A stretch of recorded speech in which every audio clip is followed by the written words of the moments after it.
When the Elkhorn, Nebraska homeowner's garage door started to creak and became challenging to open, they knew it was time for a garage door repair. Our friendly Omaha Garage Door Repair team was excited to help when they called us. As soon as we arrived, we noticed the old rusted steel garage door rollers along the tracks. We suggested replacing the old ones with new, durable nylon rollers. After hearing how long-lasting and quieter these rollers are, the homeowner could not wait to get them installed.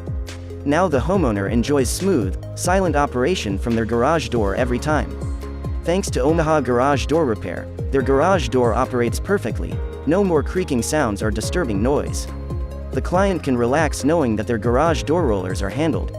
If your garage door rollers are noisy and squeaking, the best thing to do is to hire an expert to do this job for you.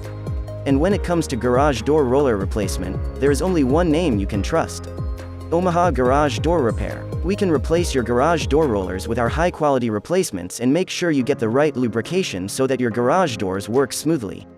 Plus, we offer full, professional garage door repair services, including installation and other maintenance services in and around Omaha, Nebraska.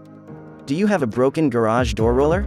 Are you in need of a repair service for your garage door opener? Contact us at 402-819-5158 or visit www.garagedoorrepairomaha.ne.com for all the support you need and get a free estimate.